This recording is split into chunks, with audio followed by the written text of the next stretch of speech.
Hi guys, welcome back to the channel and welcome back to another track guide.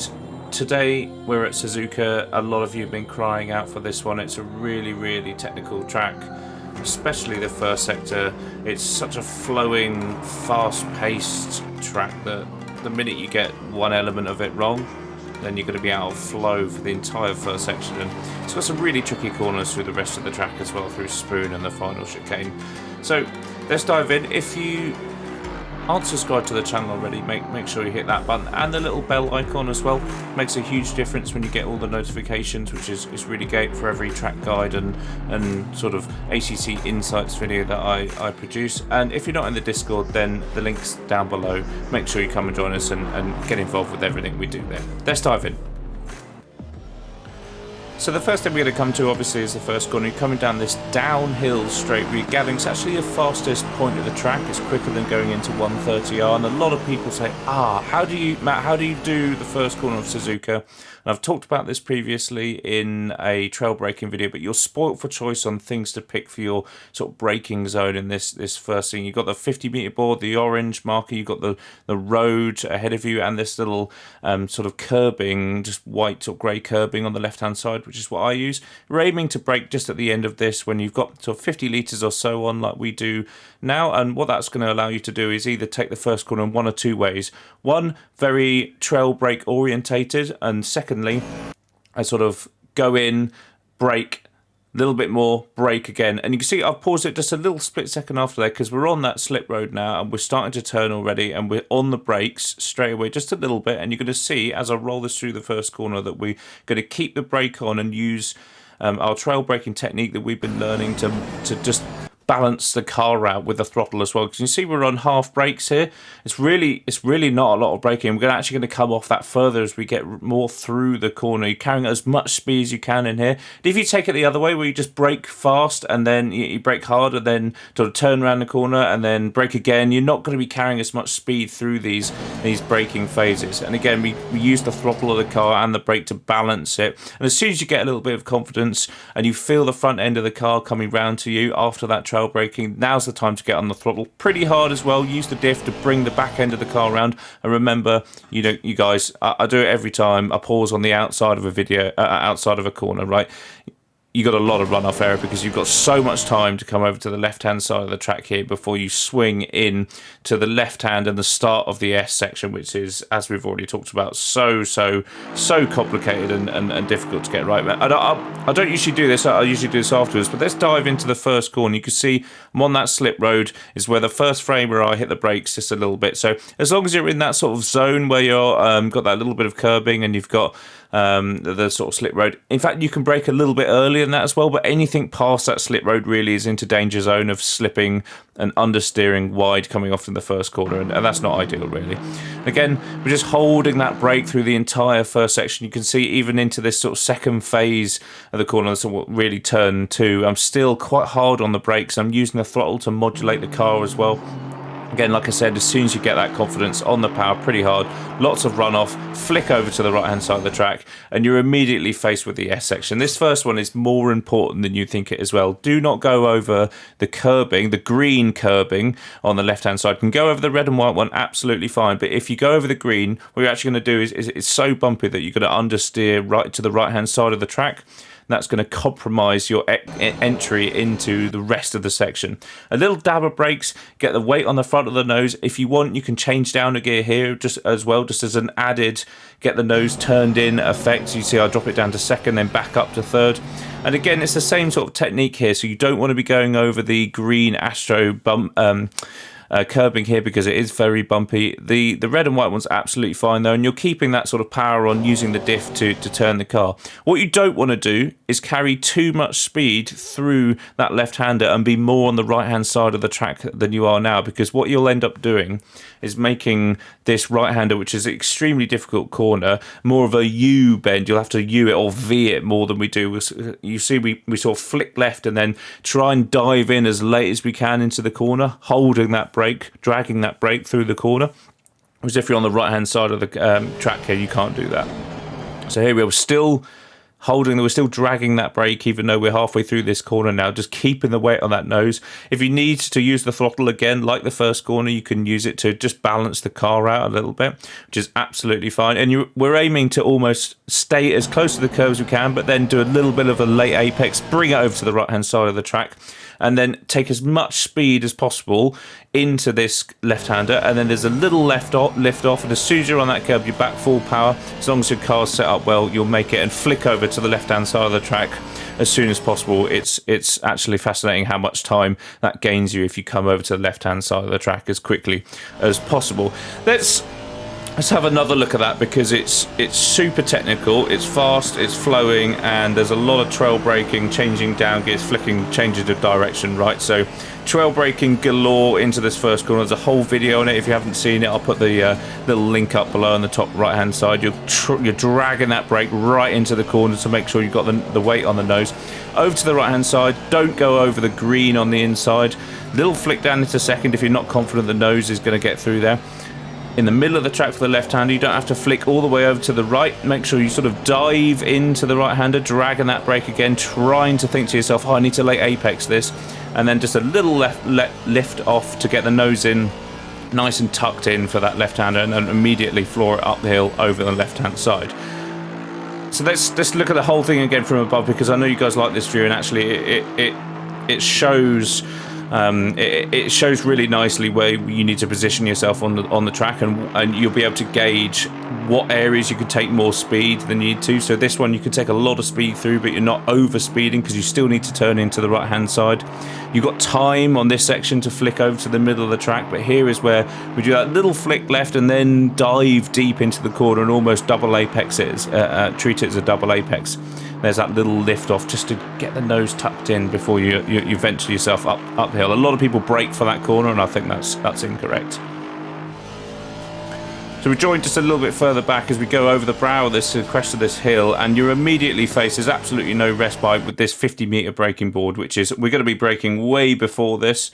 This is we're already on full brakes as I've paused it here, and a lot of people make the mistake through the two Degnas, because they are extremely difficult to cut this a lot more than I'm cutting it now. This is about the most that you want to cut it. It's more about positioning your car for the entry for Degna 2, because you can see my left hand tyres are all the way onto the green Astro, and we're going to be braking a lot earlier than where the road goes dark. If you really want a braking point, there's a little tyre mark on the Astro there which sort of signifies where you can go for your braking, but it's earlier than you think, because you've got a lot of time to modulate that brake and come off the brake if you need to, but there's not a lot of time to brake harder. And what you're going to do then is you're either going to understeer off, or you're going to try and turn in too early and scrub a lot of speed, clobber the curb on the inside. And actually, you want to treat this as a bit of a late apex where that peak spot is, right? So we're trying to avoid, I'm a touch early on this lap, if I'm honest. We want to try and avoid the curb almost as much as we can,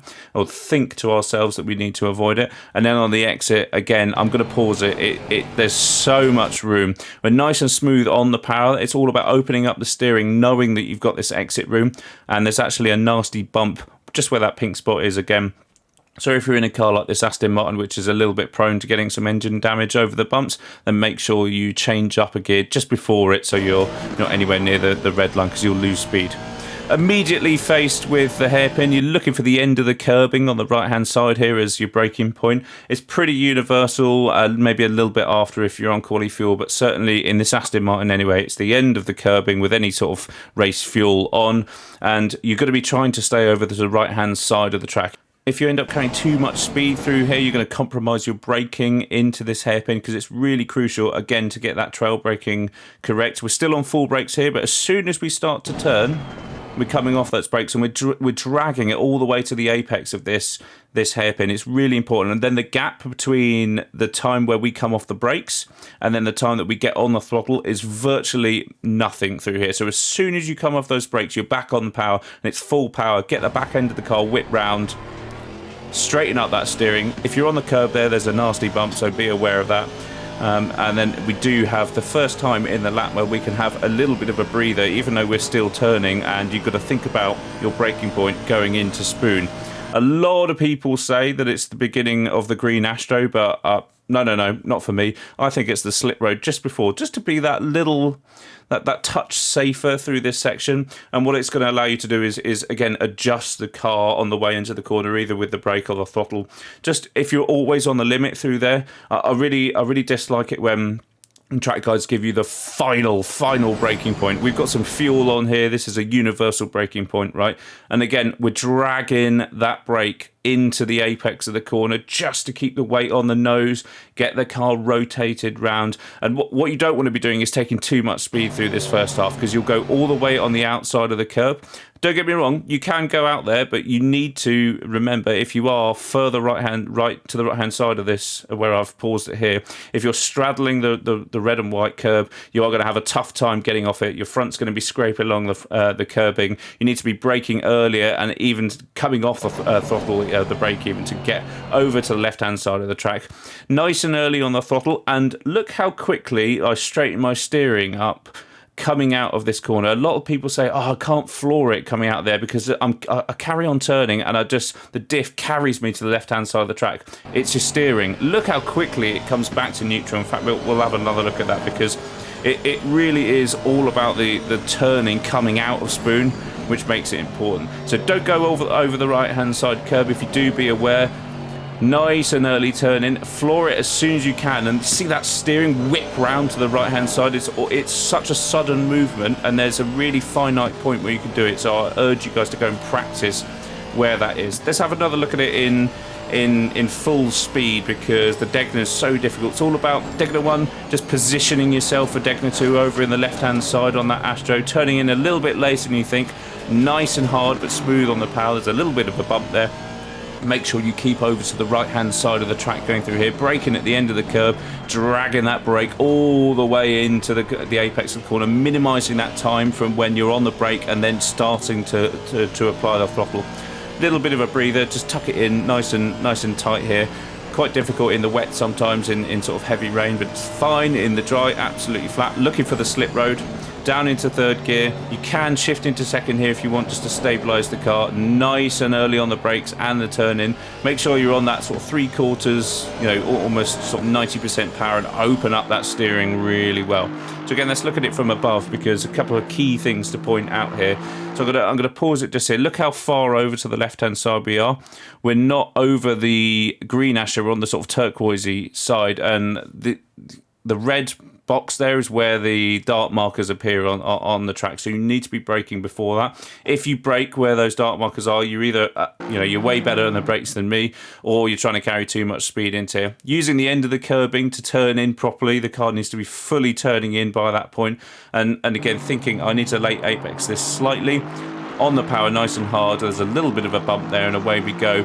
And you remember, keeping over to the left hand side, braking at the end of the curb. If I pause it here in the middle of the sort of braking zone, we're on full brakes here, no ABS lighting up. You need to keep off that red zone, okay? If you dip a left tyre into there, you're either going to be braking while you're turning right into a left-hand corner, which is, for me, just a recipe for disaster, or you're going to be compromising your entry angle into this hairpin, and you're going to have to really rotate the car, and you're going to be compromised either way. So stay over to the right-hand side of the track there, and just going to pause it here. Just that bump that I was talking about is just where that pink dot is, just at the end of the curbing. So if you're on the curbing, which you definitely can be, then come off before the end of it. Make sure you just lean a little bit on the left-hand steering just to come off the curb there.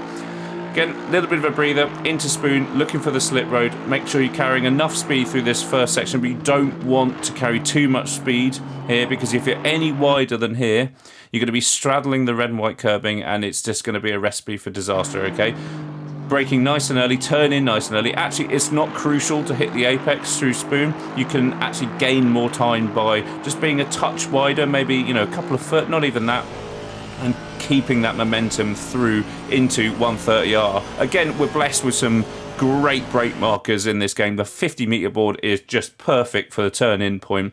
Just let off the gas, turn in, and floor it as soon as you get near the curb. You could change down a gear. It depends on the car. I know in the McLaren you don't have to, but in this Aston you can keep it in sixth, but I like that extra turn-in that dropping it down to fifth gives you. Straight back on the power. You can straddle this curbing again. Don't go too wide, especially if you're in the Mercedes, because it is a bit of a death trap through there. And immediately flick over to the left-hand side of the track where you're drawing your eyes over over to the 100-meter braking board on the left-hand side. This is your marker for all markers. You need to be braking by the time you get to this point. It's not the marker to start braking. This is, I need to be on full brakes before this marker, and you'll see that I probably a couple of frames after this sort of pause, I'm straight on the brakes and braking in a straight line as well, which is really key. Don't do too much turning while you're braking. Again, we're dragging that brake into the first section of this final chicane and clobbering the curb on the right hand side. In GT4 it's even more. You can see how much I'm still turning because I want to stay over to the right hand side of the track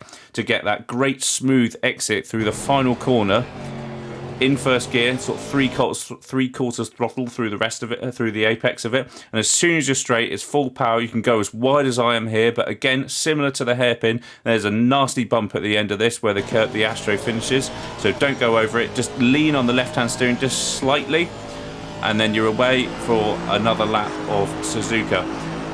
Let's run through. I hope that was helpful, guys, and if you're not subbed, then do hit the button. Let's run through this final section again, and then we'll look at the lap as a whole, because I think it's great to see the lap sort of evolve as we go on, because the first section is so fast, so momentum and flowing, whereas this final sector is a little bit bitty, right? So clobbering that curb on the right hand side, make sure you're on the curb on the left as well. You can sort of hook your tyre onto the inside of the curb there and make sure you're on the power early and straight. Again, similar to Spoon, opening up that steering really nicely so you're maximising that traction, because if not, then you're going to be oversteering and it's just going to be so difficult. So again, from above, looking through 130R, we're turning in at the 50-meter board, let off. As soon as you pass the apex, you want to be back on the power, straddling this curb. And again, it's quite difficult to spot this, so just highlight the 100-meter board there. You need to be braking before that. So this, that is the last possible time, just before the last possible time that you want to be on the brakes, really. I like to be slightly earlier here. Unless you're going for a move, there's no point. You just don't gain any time. All of the time in this corner is getting a good exit. So you need to make sure you're on the first apex to stay over to the right-hand side and get this exit. Again, nasty bump, pink circle. Seems to be a theme at Suzuka. So just avoid it at all costs, because you'll end up spinning into the pit lane or losing 3 or 4 tenths down the start-finish straight, which, as we know, is the fastest part of the track. Really crucial. Let's look at the lap as a whole then, because, like I said, this first section, super fast flowing, and it's good to gauge the lap as a whole and see sort of how it evolves. So coming down into the first corner then, looking for the sort of curbing or the slip road or the orange marker or the 50-meter board, whatever you want to make it, braking nice and straight, keeping that trail brake on all the way through this first sort of corner complex. As soon as you're confident, use all of the runoff on the left-hand side, flick over to the right, don't clobber the Astro on the inside, flick down to second if you think you need it through this right-hander. No need to go all the way over to the right-hand side on entry or on exit, because you don't want to compromise your entry into this right-hander. Thinking about it as a double apex, again, flick over to the right-hand side, little bit of off throttle just to get the nose tucked in, and away we go up the hill. Little bit of respite, get to yourself, okay, I'm going to brake before the last brake marker here, and this first part is all about carrying speed, setting myself up for the braking zone, which is nice and early into Degna 2. Again, smooth on the power coming out there. There's a lot of off-camber, a lot of bumps through there. Keeping over to the right-hand side of the track, into the hairpin, because you don't want to compromise yourself, dragging that brake right onto the apex and straight onto the power to get the back end of the car rotated round, and then open up that steering so you get that traction and that really, you accelerate as smoothly and as cleanly as you can out of there. It's really important. Looking for the slip road at the start of Spoon, carrying enough speed through the first half so you don't run wide, but thinking about it, this is all about the exit. Straightening that steering up, thinking, can I go wide? If I can, maybe not too much. It's all about getting that straight exit, opening that steering up. So key. I can't say that enough. It's all about opening the steering up coming out of Spoon. Looking for the turn-in marker then on the right-hand side, just on the 50-meter board. Drop down a gear if you need to. Think about straddling this curb and then waiting to come over to the left-hand side of the track where you're well early on the brakes before that 100-meter board. Clobber the curb, stay to the right-hand side, get as cleaner exit, keeping that just a little touch of power through that little complex, the final chicane, so you can keep accelerating, because you can turn it with the back end of the car, and then away you go nice and clean down the start finish straight. Guys, I hope this was helpful. What I'll do is I'll leave you with the the overhead view, which I know a lot of you like to study and pause and take time over. But do let me know in the comments if you found this helpful. I really wanted to get into a lot of detail on Suzuka, especially through this first corner, which is why we watched it a few times. So do like and subscribe. Hit the little bell icon if you want to get notified when I post another track guide or another video or another race or whatever it may be. Then and hit that bell icon. See how many people we can get on that today, and then do let me know in the comments what you thought of this video. Any feedback, much appreciated. I can dial it into the next track guide, and let me know what tracks you want to do next. There's only a few left in GT3, but there's quite a few in GT4. So let me know. Until next time, guys, I'll leave you with the overhead. See you then.